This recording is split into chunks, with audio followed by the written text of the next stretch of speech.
Você já parou para pensar que o livro de Gênesis, escrito há milhares de anos, descreve detalhes que só agora a ciência e a arqueologia começaram a levar a sério?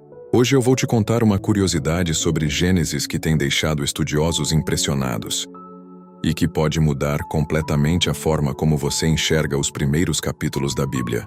Quando a maioria das pessoas lê Gênesis, imagina apenas um texto espiritual, simbólico ou poético.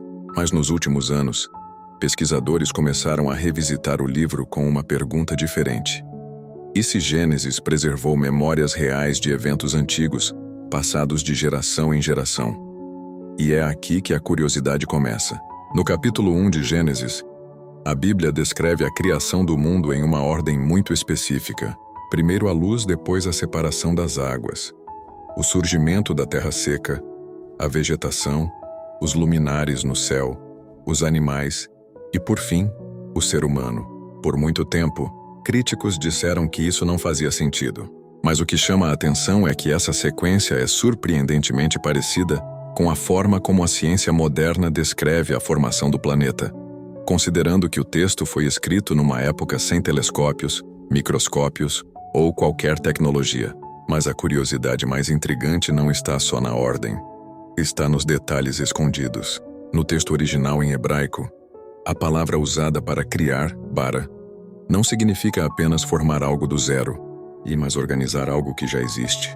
Isso fez com que, recentemente, estudiosos voltassem a discutir a ideia de que Gênesis não descreve um conto infantil, mas uma organização cósmica do caos, algo extremamente avançado para a mentalidade antiga. Agora segura essa.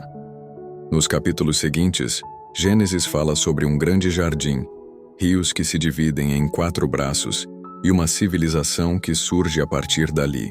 Durante séculos isso foi tratado como mito, mas escavações arqueológicas na região da antiga Mesopotâmia revelaram descrições de cidades, rios e até registros de uma grande inundação em textos muito antigos, como a Epopeia de Gilgamesh.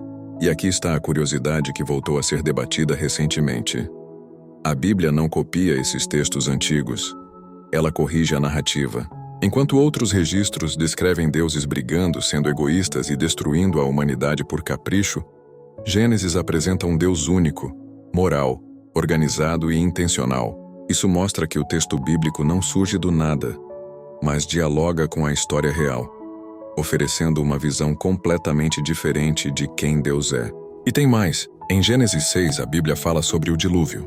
Durante muito tempo isso foi visto como impossível. Mas nos últimos anos, geólogos e arqueólogos encontraram evidências de grandes inundações regionais no Crescente Fértil, exatamente onde a Bíblia localiza os eventos iniciais da humanidade. Não estamos falando de provar a Bíblia cientificamente, mas de algo ainda mais fascinante.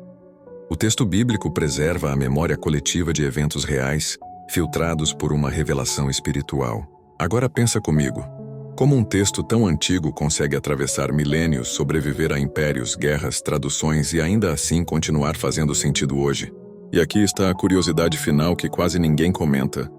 O livro de Gênesis não começa tentando provar Deus. Ele simplesmente afirma: no princípio Deus criou. Não há defesa, não há argumento, não há tentativa de convencer. Isso é extremamente incomum para textos antigos. É como se Gênesis dissesse: você vai conhecer Deus não por explicações, mas pela história. E talvez seja por isso que, mesmo depois de milhares de anos, Gênesis continua sendo estudado, debatido e redescoberto, inclusive agora, na nossa geração. Se esse conteúdo abriu sua mente de alguma forma, escreve aqui nos comentários. Gênesis é mais profundo do que eu pensava. Se inscreve no canal porque aqui a gente não fala da Bíblia de forma rasa. A gente mergulha fundo. E compartilha esse vídeo com alguém que acha que a Bíblia é só um livro antigo, porque talvez ela seja muito mais atual do que parece.